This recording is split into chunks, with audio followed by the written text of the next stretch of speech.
जब सुदामा जी श्री कृष्ण के समीप पहुँचते हैं तो भगवान श्री कृष्ण अपने मित्र को ऐसी हालत में देख करके बहुत ही द्रवित होते हैं और दौड़ करके उनके पास उनकी सेवा के लिए पहुँचते हैं। इसे श्री नरोत्तम दास जी ने चित्रित किया है।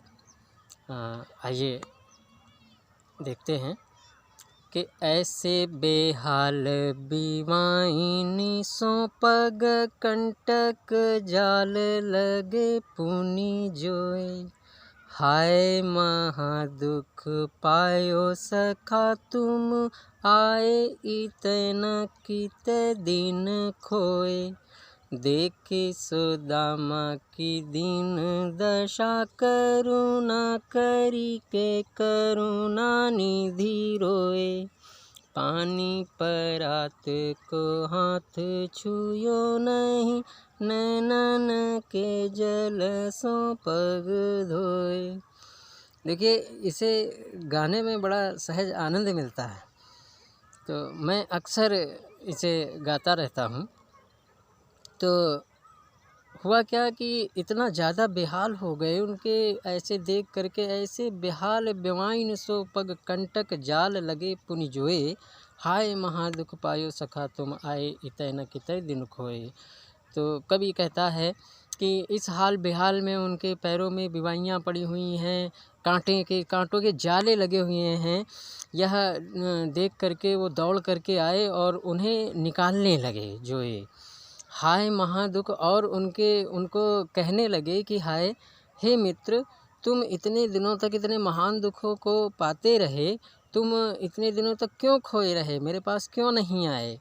देख सुदामा की दीन दशा करुणा करके करुणा निधि रोए। सुदामा की इस दीन दशा को देख करके करुणा निधान अर्थात भगवान श्री कृष्ण करुणा करके रोने लगे, बहुत ही द्रवित होने लगे। पानी परात को हाथ छुयो नहीं, और इतना द्रवित हुए कि उनके आँखों से आंसुओं की धारा बह निकली। और उन्हें अतिशयोक्ति वर्णन के अंतर्गत कवि ने चित्रित किया है कि पानी की आवश्यकता नहीं पड़ी, पानी के परात को उन्होंने नहीं छुआ और अपने नयनों के जल से अर्थात आंसुओं से उनके पैरों को सींचा, भिगोया, धोया। तो यह मित्रता भगवान श्री कृष्ण और सुदामा की, जिसे नरोत्तम दास ने चित्रित किया है। और फिर उसके बाद उन्होंने जब उनके कंटक शमन किए अर्थात पैरों में लगे हुए कांटों को निकाल चुके, तो हास परिहास में पास में बैठ करके उनसे बोले कि कछु भाभी हमको दयो, सो तुम काहे न देत, चाँप पोटरी काँख में रहे कहो के हेत। कि कुछ तो भाभी ने हमें दिया है, वो मुझे क्यों नहीं देते हो। और काँख मतलब बगल में पोटली को दबाए हुए हो, ऐसा क्यों। तो आगे चना गुरु मातु दए तुम, लीन्हे ही चाबी हमें नहीं दीन्हे। यह एक बार का प्रसंग आता है कि संदीपनी मुनि के आश्रम में इस तरीके की कोई घटना घटी।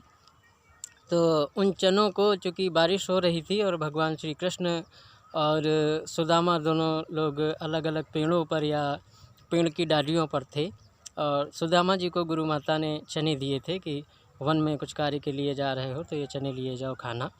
तो ये खुद ही खाने लगे अपने आप अकेले। तो भगवान श्री कृष्ण ने पूछा कि सुदामा भैया क्या खा रहे हो।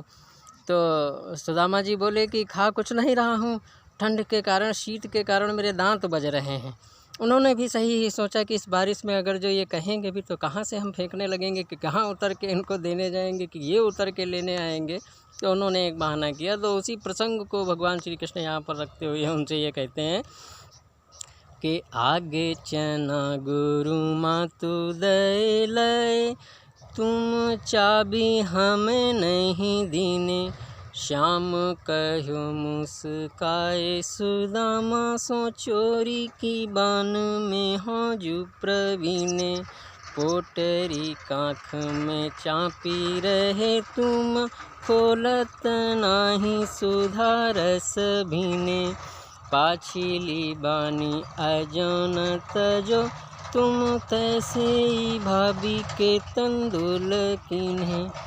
तो इस छंद के माध्यम से कवि कहता है, श्री नरोत्तम दास जी कहते हैं कि पिछले समय में माता ने तुम्हें, गुरुमाता ने चने दिए थे, तुमने अकेले चबा लिए, हमको नहीं दिए। श्याम कहो मुस्काए सुदामा सो, श्याम अर्थात श्री कृष्ण भगवान सुदामा से मुस्करा करके कहते हैं कि चोरी में तो तुम बहुत ही प्रवीण ही हो। तो पोटरी कांख में चाँपी रहे, कि पोटली को तुम कांख में दबाए हुए हो, बगल में दबाए हुए हो, खोलत ना ही सुधा रस भीने, इन अमृत से सिंचित रस को, अमृत से सिंचित तंदुलों को, तंदुल मतलब भेंट भी होता है, तंदुल मतलब चावल भी होता है, तो भेंट को तुम क्यों नहीं खोल रहे हो। पाछली बानी अजो न तजो, पिछली बातें तुमने आज भी नहीं छोड़ी।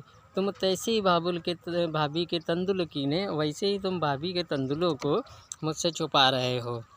तो यह प्रसंग सुदामा और श्री कृष्ण के मिलन का, सुदामा चरित्र नामक पुस्तक से, जो कि श्री नरोत्तम दास जी द्वारा लिखी है, और यह NCERT तथा उत्तर प्रदेश माध्यमिक शिक्षा परिषद के पाठ्यक्रमों में शामिल रहती है।